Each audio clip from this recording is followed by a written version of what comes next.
My stepmother and half-brother laughed at me during my father's will reading.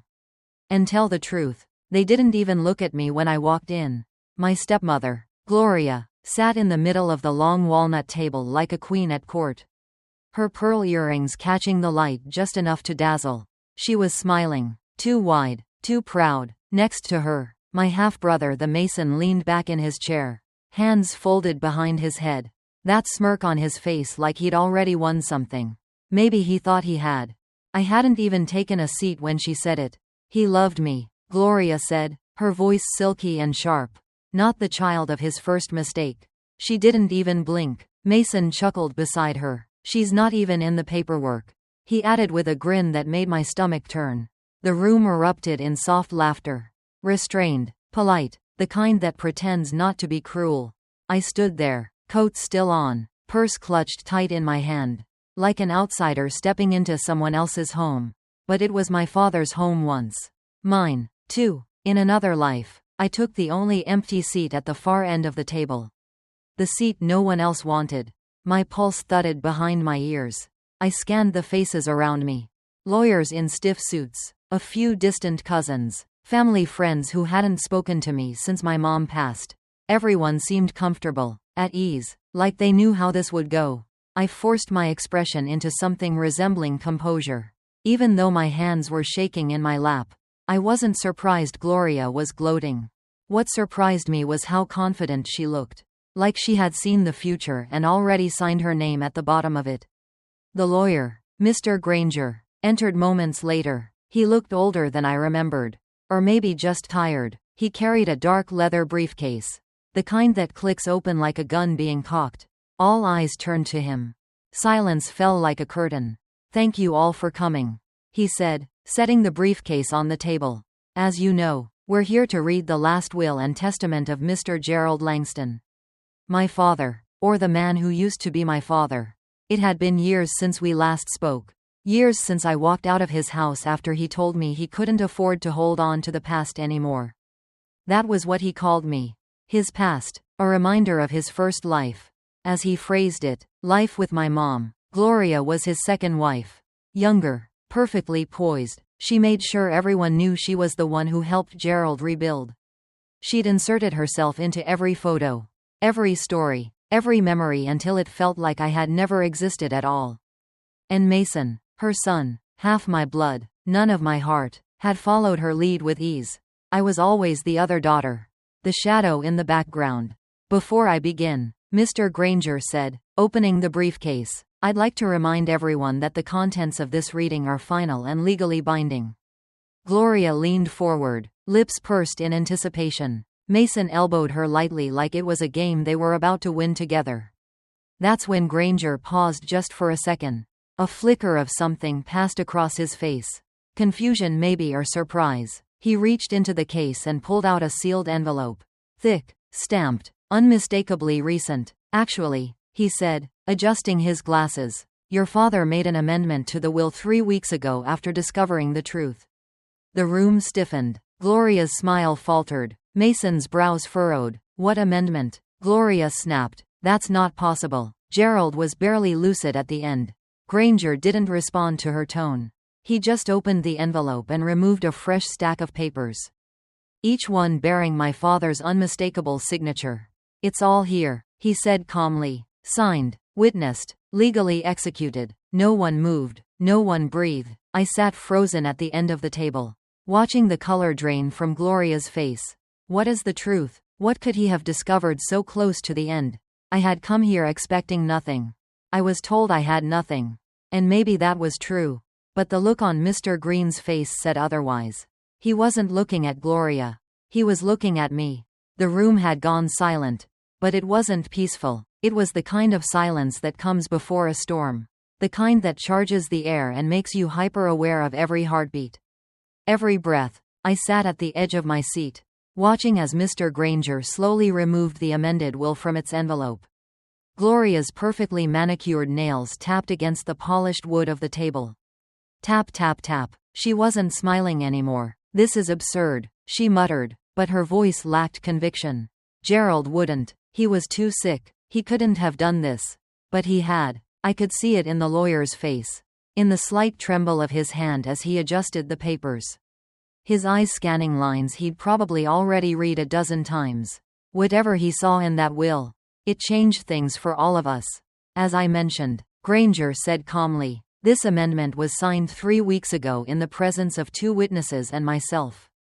Your father was of sound mind. He was deliberate and very specific. Mason scoffed. Specific? He repeated, leaning forward with that same smug grin. Let me guess. He left his vinyl collection to the mailman and his car to the dog. But I saw the edge in his eyes.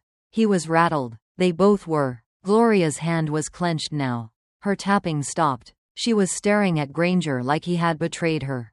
I didn't say a word. Not yet. I sat still like I'd been taught to do when I was younger. Blend into the wallpaper. Stay quiet. Don't provoke. Only this time, I wasn't the one who had something to hide. Before I continue, Granger said, flipping to the top page, I need to verify something. Miss Langston, Samantha, can you come here for a moment? It was like every head in the room turned at once. My chest tightened. I wasn't expecting that. I stood slowly, legs unsteady, feeling their eyes cling to me like wet fabric. I walked to the front of the room where Granger waited, holding out a small card. An old ID, my father's, from when I was a child. Do you recognize this? He asked. I nodded. That's his old signature. He stopped using it after he remarried. Granger nodded as well, lips tightening. That's what I thought. He turned the document around, letting me see the scrolled name at the bottom of the amendment. It was the signature I remembered from my childhood birthday cards. Slanted, messy, always a little too large. He had signed it with his old name. Gerald L. Langston, not the stylized G. L. Langston Gloria insisted he used later in life. He signed it with the name he used when your mother was alive. Granger added quietly enough that only I could hear. My throat clenched. I stepped back, returning to my seat, heart hammering in my ears. Gloria's voice sliced through the air. This is a trick. That signature. It proves nothing. He hadn't used that name in decades.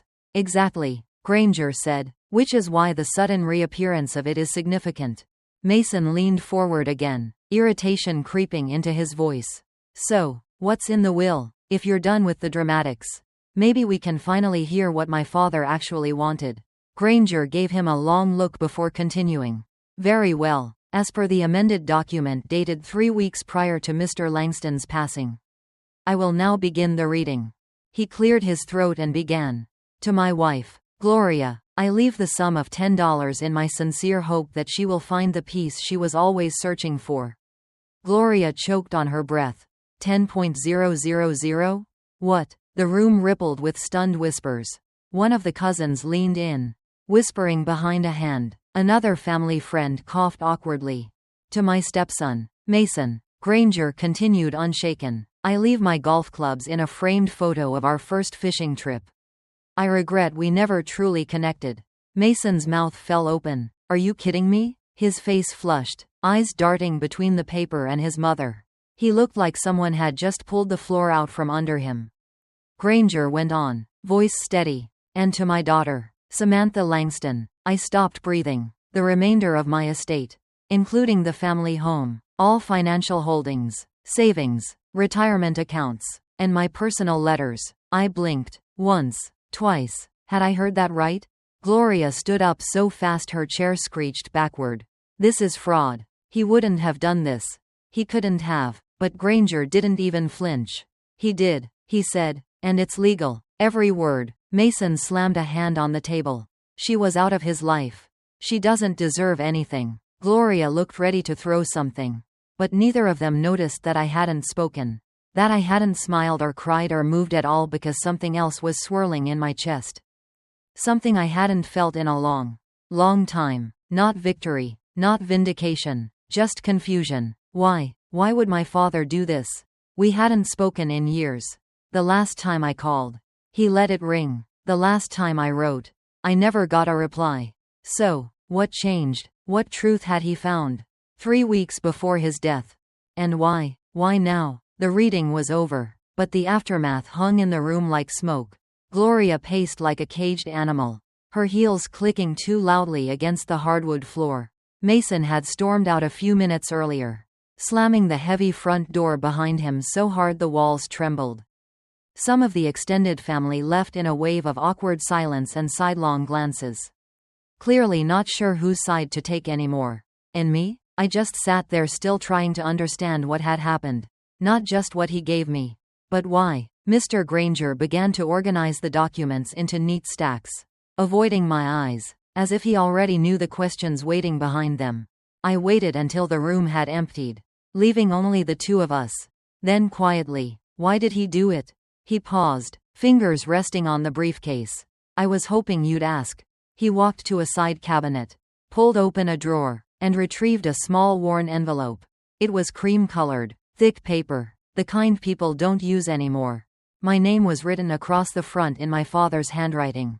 Sharp, decisive, unmistakable. "He gave this to me the day he signed the amendment," Granger said, offering it to me. "He told me not to show you until after everything was read." My hands trembled as I took it. There was no return address, no postmark, just my name. Samantha, not Sam, not Sweetie like he used to call me before things fell apart. Just my name. I didn't open it right away. I held it like it might burn me. Like whatever was inside might tear open a wound I'd spent years sewing shut. "Was he different that day?" I asked. Granger nodded slowly. He was tired but clear. He spoke about regrets, about time he couldn't get back. And then he said something I didn't understand until now. He looked at me. He said, "Truth doesn't erase pain, but it can rewrite the ending." That line stayed with me. Still does. I slipped the envelope into my purse, unable to face it just yet. The drive home felt like moving through water. Every red light gave me time to second-guess everything. His motives, my memory, even whether this was real. My phone buzzed on the seat next to me. Probably Mason or Gloria, maybe both. I ignored it. My apartment felt smaller than usual when I stepped inside. I dropped my keys into the bowl by the door and stood in the hallway for a long moment. My coat still on, the envelope heavy in my purse. I finally sat on the edge of my bed, took it out and opened it. The letter inside was handwritten. 4 pages, no date, just his name signed at the bottom in the same shaky script from the will.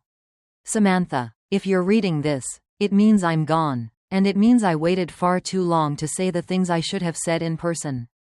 The first line alone made my throat tighten. "I know I failed you. I didn't just lose your mother. I lost myself. And then I let Gloria tell me who I was supposed to be. I let her rewrite my life. And I let her turn me against you. I believed things that weren't true." I stopped reading, my hands clenched around the paper. What things? What lies had been told? What had he believed about me? I kept going. "Years ago, Gloria told me you had taken money from me.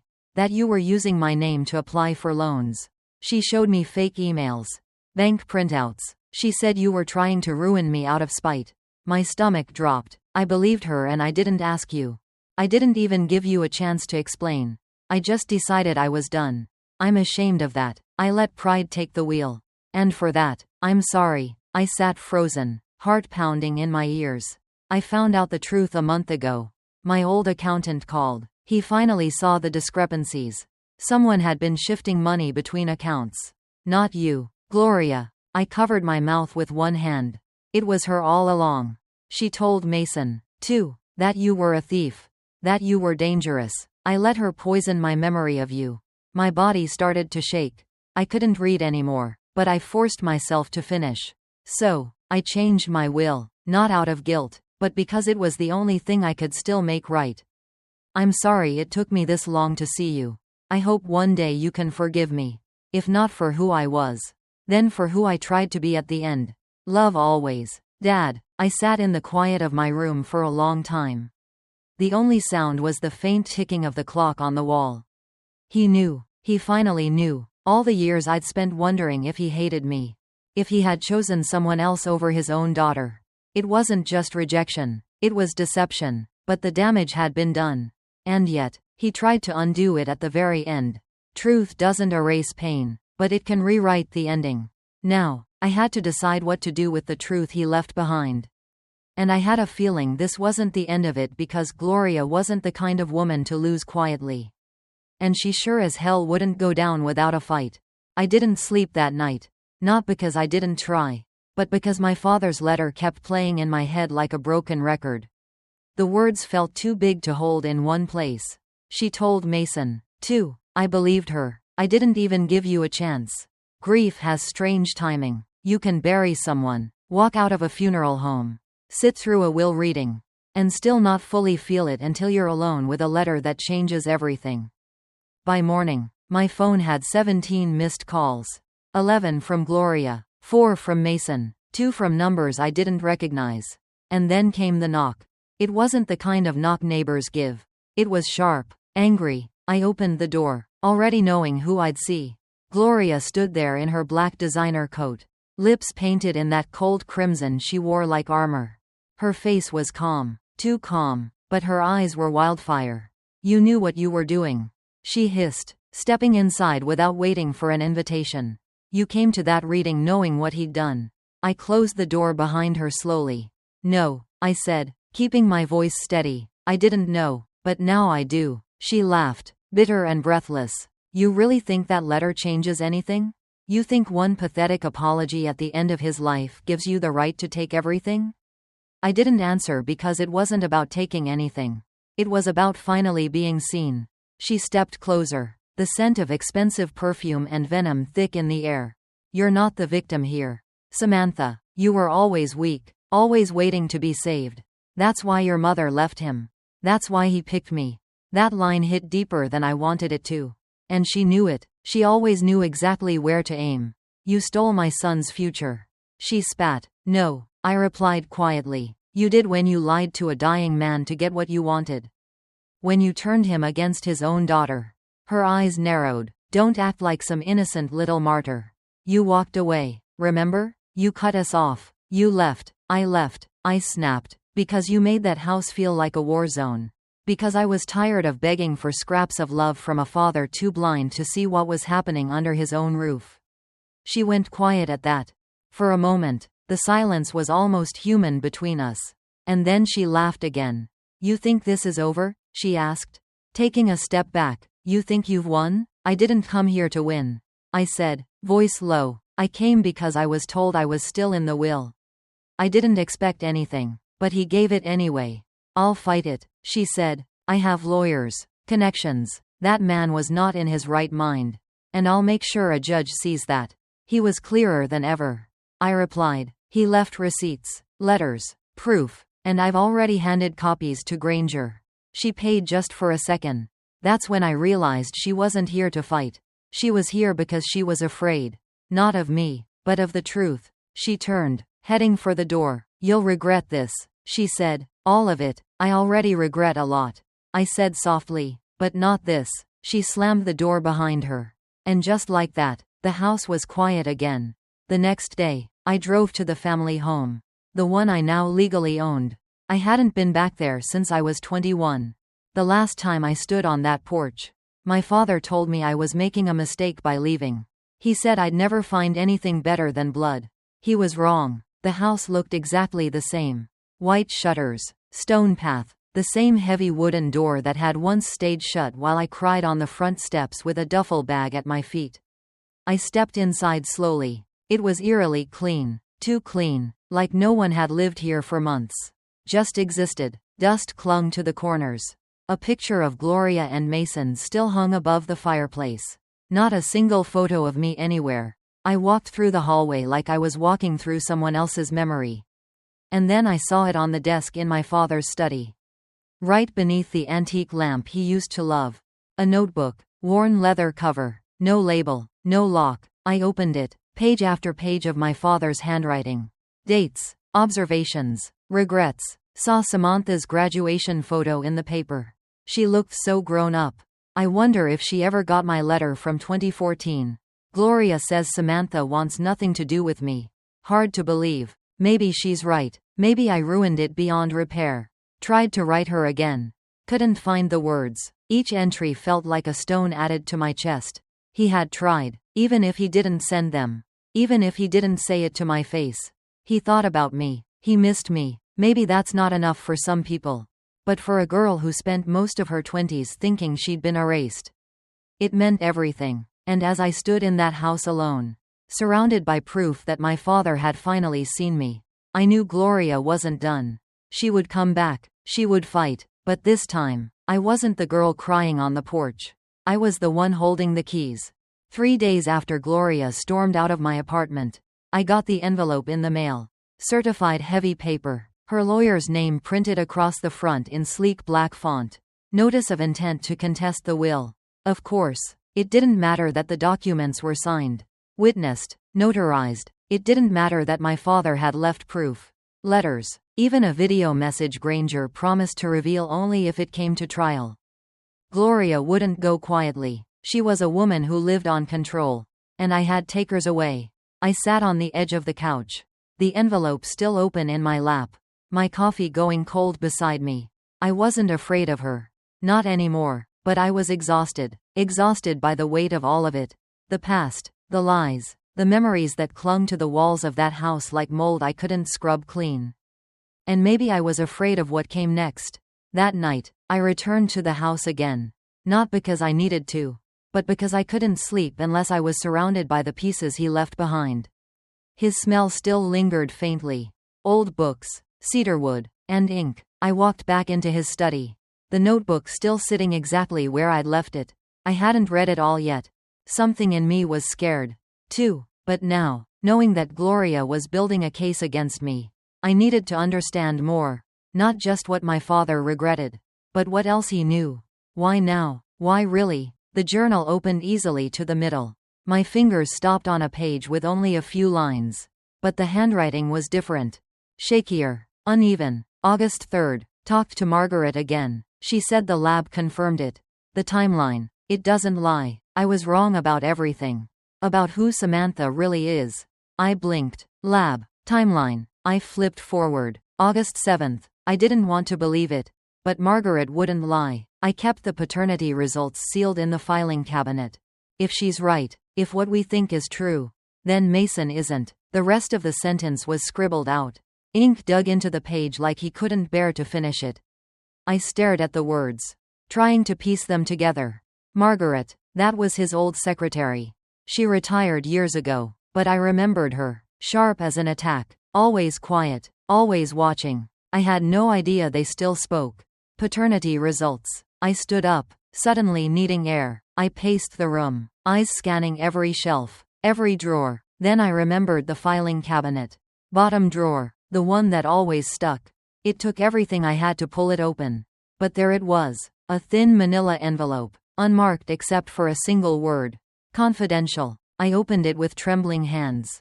Inside were two things. First, a printed lab report. I scanned the lines, heart hammering louder with each word. DNA analysis. 2 samples. One labeled ML, the other GL. Conclusion. No biological relationship found. I swallowed hard. Mason wasn't my father's son. He never had been. I sat down slowly, the room tilting just slightly. Every memory I had of Gloria parading Mason around like the perfect heir. Every time my father brushed me aside to praise his son.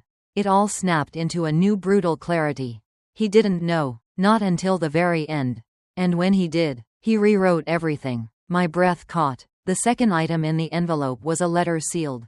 No address, just the word for Mason.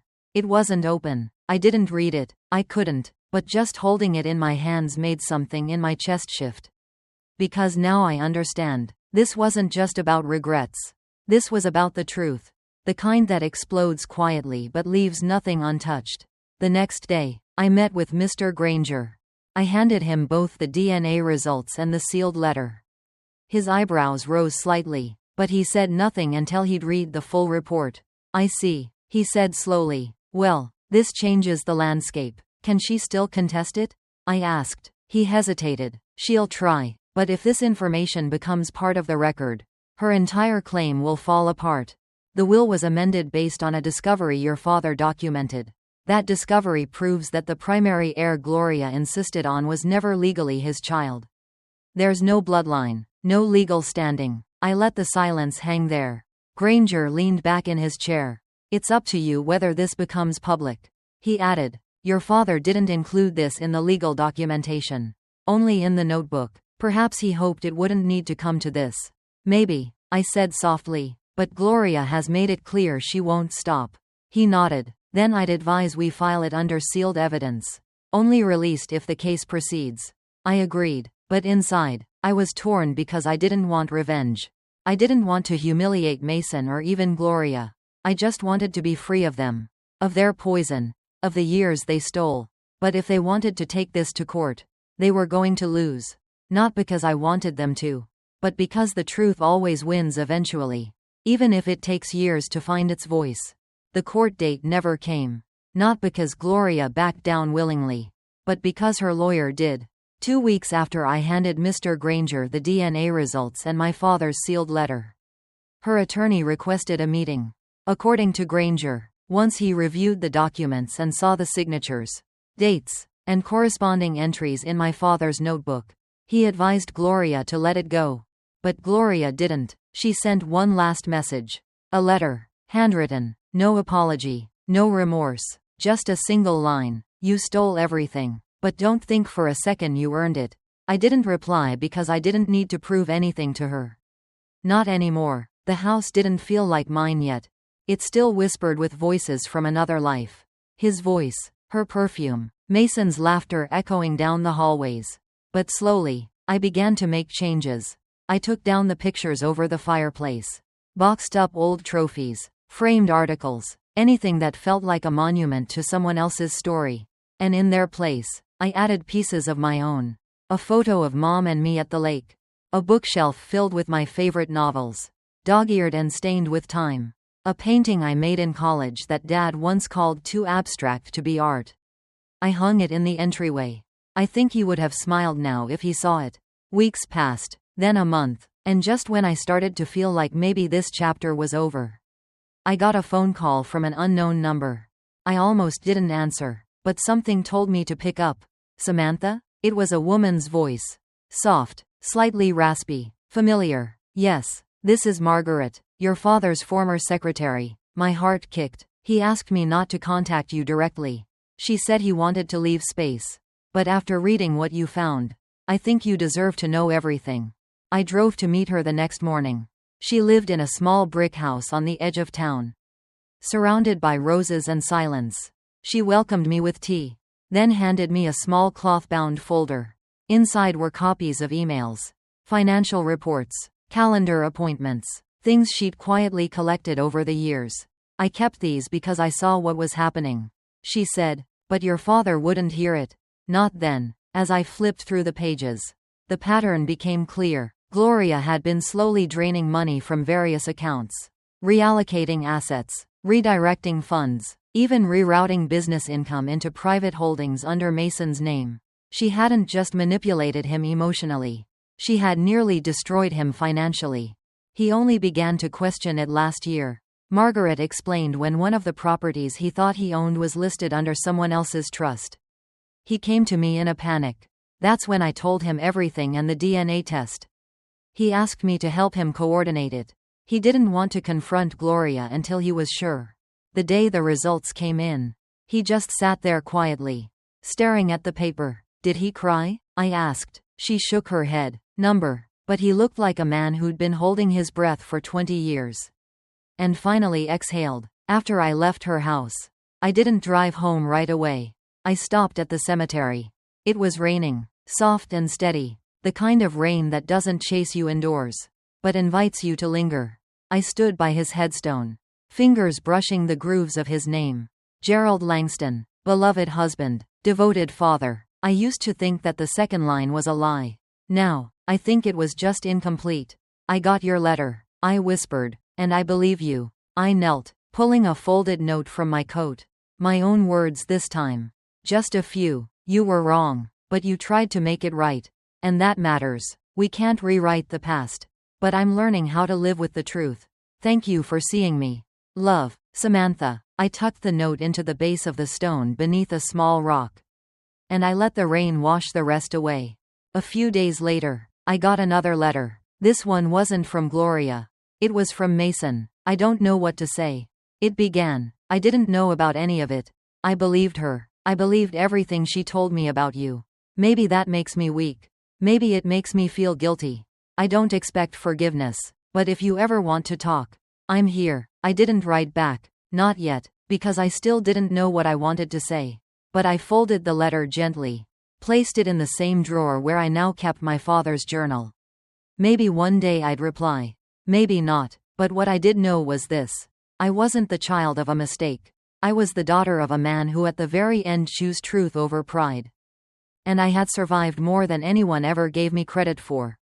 If you've ever been erased, overlooked, or made to feel like your truth didn't matter, just know this: you are not invisible, and even if it takes years, the truth has a way of finding its way to light.